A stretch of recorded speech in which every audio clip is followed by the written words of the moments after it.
tudo bem? Eu estou preparando esse material extra aqui para vocês para falar um pouquinho sobre a pedagogia, a didática para uma pedagogia histórico-crítica e a proposta de atividade que nós combinamos aqui para o encerramento da disciplina. Bem, o que é o essencial aqui para que todo mundo fique mais ou menos na mesma sintonia? Primeiro, vocês vão eleger um tema que ou dialogue com o projeto que vocês estão desenvolvendo, o tipo de pesquisa, o tipo de intervenção pedagógica ou recurso que vocês estão criando para o mestrado profissional, ou então com algum conteúdo curricular que vocês já estão preparando, já está no horizonte das atividades didáticas que vocês estão desenvolvendo na sala de aula, nas escolas em que vocês trabalham. A proposta é muito simples. A proposta é que vocês planejem uma aula tomando como referência o passo a passo indicado pelo Gasparin nesse livro Didática para uma Pedagogia Histórico-Crítica. Então, a atividade de vocês deve ser pensada no sentido de ela deve partir de uma reflexão sobre a prática social inicial, que é aquele primeiro passo, e isso significa que ela deve ser iniciada contando com um levantamento, seja um levantamento especulativo que vocês vão fazer pensando nos estudantes de vocês ou no público que vai atuar nesse processo de ensino e aprendizagem, se não forem os estudantes, forem outros professores, uma comunidade, enfim, vocês vão imaginar essa comunidade, não vai dar tempo de realizar essa experiência prática, mas vocês vão tentar imaginar o que essa comunidade já sabe, já pensa sobre o conteúdo que vocês vão trabalhar. Então, tentar elaborar uma perspectiva que parta do que o Gasparin aqui, se apoiando em Vygotsky, se apoiando nos pensadores da educação, chama de uma perspectiva de síncrese. Então é uma percepção sensorial imediata, ou então ali nos termos da Alice Lopes, vocês vão tentar capturar aqui na prática social inicial o que é o senso comum, o conhecimento, o senso comum do conhecimento que vocês vão trabalhar, entendendo que o senso comum é muito importante aqui nesse momento. Então vocês vão levantar esse conteúdo e vão descrever ali no que seria a prática social inicial. Nesse momento, vocês podem seguir bem o passo a passo proposto pelo Gasparin aqui e fazer uma listagem do conteúdo, dos objetivos, né? E incluir nessa prática social inicial aquilo que vocês imaginam que seja a vivência dos seus estudantes, o que o aluno já sabe, essa ideia da totalidade empírica em relação ao conteúdo. Vejam que ele faz sempre o exemplo com a água, né? Os estudantes chegam na sala de aula sabendo alguma coisa da água, sabendo alguma coisa, por exemplo, na física, da força, da ideia do conceito de trabalho. Vamos pensar nos nossos conceitos sociológicos. Os estudantes chegam com muita informação, com muito conteúdo, com muito conhecimento já prévio a respeito daqueles elementos que nós trabalhamos na sociologia. Cabe nesse processo identificar que conhecimento é esse e através de uma provocação, que aí já é o segundo passo, como nós vamos reelaborar esse conhecimento a partir do processo de instrumentalização da aula. Então, vocês vão incluir a prática social inicial e depois da prática social inicial, o segundo momento. O segundo momento é o momento de partir dessa primeira fase, que é uma percepção mais imediata, e construir isso de modo elaborado. Então, nessa segunda etapa, que conta com 3 passos, que é a problematização, a instrumentalização e a catarse, vocês vão trabalhar todo o procedimento de análise em parceria com seus alunos nesse tipo de proposta. Então, nesse momento de análise, o segundo passo é o passo que eu considero o fundamental. O fundamental. Todo plano de aula, numa perspectiva da pedagogia histórico-crítica, tem que pensar e fundamentar muito bem este segundo passo, porque ele é o passo da problematização. A problematização, gente, o que é a problematização? A problematização é a identificação das perguntas-chave que desencadeiam a necessidade de se instrumentalizar, de se transmitir, de se produzir um conhecimento elaborado sobre aquele tema que foi puxado, aquele tema que foi provocado. Vocês vão provocar um tema.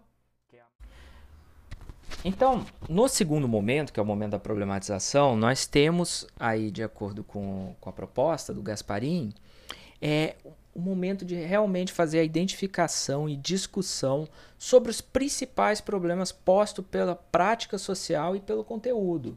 É aqui que a gente propõe aquelas perguntas essenciais sobre o tema, as perguntas que vão nos levar à necessidade de trabalhar com o conhecimento elaborado para sofisticar a análise que era para sofisticar a análise não, para sofisticar aquela percepção, aquele nível de desenvolvimento atual do conhecimento que está apresentado ali na prática social inicial.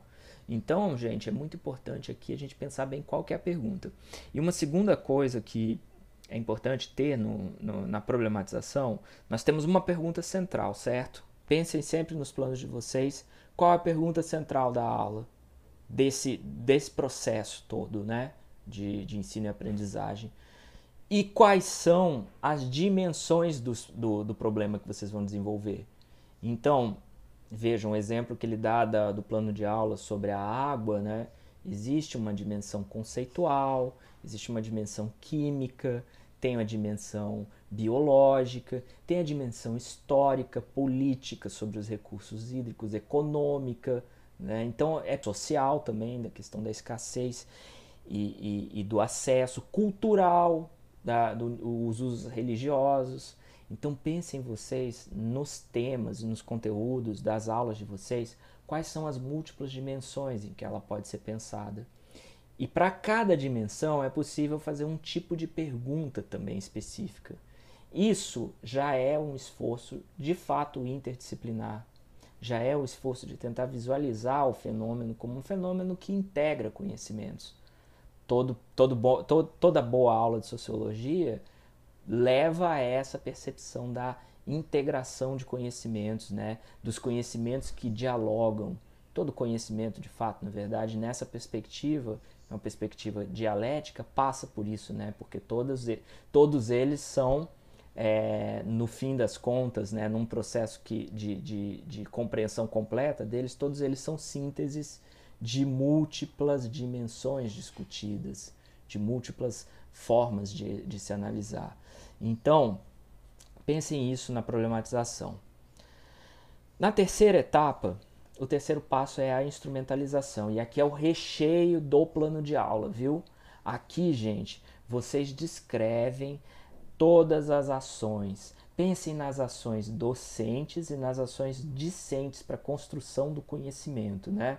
Então aqui vocês vão descrever o que o professor vai fazer, o passo a passo da aula, né? Como é que isso vai ser desenvolvido, quais serão as atividades que os discentes vão realizar. Vejam, aqui está pressuposto, né, uma metodologia ativa, sim. De qualquer modo, se espera nesse plano de aula que o propositor diga o que se espera que o discente faça. O discente tem que ter uma participação nesse processo. Então aqui vocês descrevem também que tipo de operação os discentes vão realizar durante o procedimento. Tá? Então o professor vai desenvolver, vai falar alguma coisa, vai apresentar um filme, uma música, vocês colocam aqui. E o que os discentes vão fazer, o que vocês vão ordenar no processo de encadeamento da aula, né? Como é que vai ser o enquadramento dessa aula? Os discentes vão falar menos ou vão falar mais? Vocês vão colocar perguntas no meio do processo, ou vocês vão deixar isso para o final? Vocês vão fazer quebras na aula, né? Tudo isso precisa entrar no processo da instrumentalização. Aqui vocês listam também que tipo de material, que tipo de recurso, quais vão ser os recursos utilizados. Isso precisa estar explícito também para que o plano seja executado. Pensem em vocês que um bom plano de aula também é aquele que não serve só para você, serve para um colega ou uma colega que também conheça a disciplina, que tenha noção do conteúdo, possa pegar o teu plano e, lendo a instrumentalização, conseguir visualizar como é que seria para realizar essa aula. Esse na minha concepção, é o plano de aula ideal. Aquele que um colega lá do outro lado do Brasil consiga pegar o teu plano de aula, claro, sendo formado em ciências sociais ou tenha feito uma formação continuada, mas consegue reconhecer ali o passo a passo e saiba replicá-lo. Claro, não de modo idêntico, mas saiba conduzir um plano de aula semelhante àquilo que você imaginou. E enfim, chegamos à quarta parte, e agora chegamos à quarta parte do plano de aula, que é a catarse. A catarse, gente, é o momento da elaboração da síntese. Então aqui a gente está no limiar daquele primeiro momento, né, que é o momento da síncrese, de uma percepção imediata. Aqui, a partir da problematização e da instrumentalização, nós estamos realizando uma análise, né? Então, nós estamos observando o fenômeno metodicamente, com os procedimentos que são próprios do fazer científico. Vejam que esse modelo ele também se reveste dessa epistemologia científica, né? De fazer a análise para depois chegar a um outro lugar. Então, a catarse é o momento da elaboração dessa análise. Então, é um momento que demanda do professor e dos estudantes provocar uma reflexão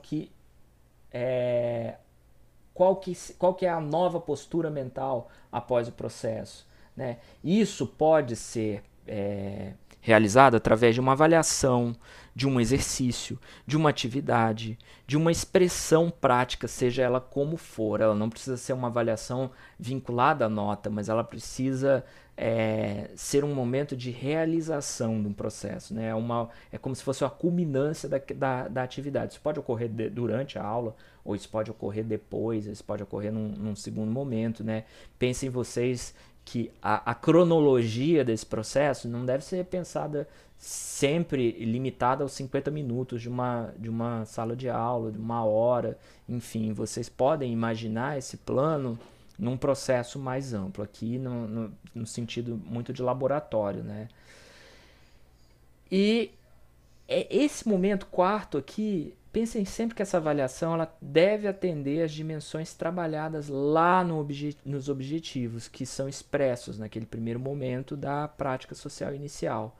Então, pensem na ponte, né? Na conexão, na coesão entre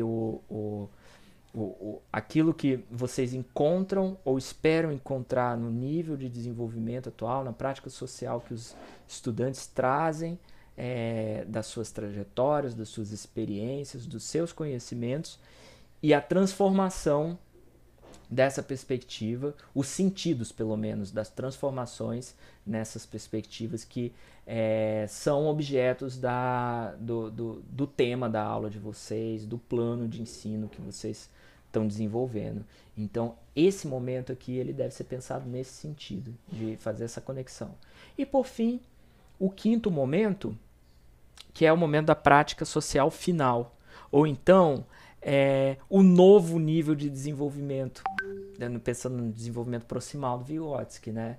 Aqui a ideia é tentar produzir um instrumento que seja capaz de as manifestações dos estudantes, dos alunos, já com uma nova postura prática, uma nova atitude sobre o conteúdo e sobre a forma de agir após a realização da aula, né? Então, como vocês não estão aplicando isso durante o processo, a ideia é que nesse momento vocês também novamente projetem uma expectativa. Se lá na prática social inicial vocês estimam como aqui vocês têm uma expectativa de que tipo de nova perspectiva, de nova visão sobre a realidade vocês estimam alcançar com o plano de aula, com a atividade, né? Então, vejam bem ali o Gasparin, ele oferece nos anexos modelos, né, de como construir isso dentro de uma estrutura de plano. Vocês podem ficar bem à vontade para construírem os modelos de vocês, mas que constem nesses modelos essas 5 etapas, né? Retomando: prática social inicial, problematização, instrumentalização, catarse e prática social final dos conteúdos de vocês. No corpo do texto, para cada unidade aqui, cada capítulo fala de um desses passos, né? Então tem a discussão, o Gasparin apresenta a discussão teórica e sempre ele dá exemplo. No final de cada capítulo ele entra com exemplo de como fazer isso. Ele está trabalhando aqui no corpo da obra com o plano de aula sobre a água para o fundamental. Então, uma aula sobre água numa didática para a pedagogia histórico-crítica. Vocês vão preparar aulas sobre movimentos sociais, sobre questões próprias da sociologia, sobre fake news, mídia, sobre o direito, sobre socialização, sobre desigualdade de gênero, sobre relações étnico-raciais, enfim. Os nossos temas são temas muito ricos para serem trabalhados nessa perspectiva. Então, eu tenho certeza que vão aparecer trabalhos excelentes. E na quinta-feira, nós retomamos essa discussão toda, fazendo uma ponte desse texto aqui do Gasparin com a sugestão colocada pela Elise da aplicação dessa didática da pedagogia histórico-crítica, especialmente para o ensino de sociologia, por que isso se justifica e como fazer isso para a sociologia. E na quinta noite nós vamos deixar o espaço para vocês realizarem as oficinas de elaboração dos planos de aula. Então vocês vão aperfeiçoar o que vocês conseguiram produzir até aqui, ou vão ampliar, ou vão iniciar, né, esse plano de aula, preparar para na sexta de tarde nós realizarmos essa rodada de discussões, de apresentação dos planos de aula e encerrarmos nossa disciplina. Então, até logo, bom trabalho a todos e fico sempre à disposição de vocês.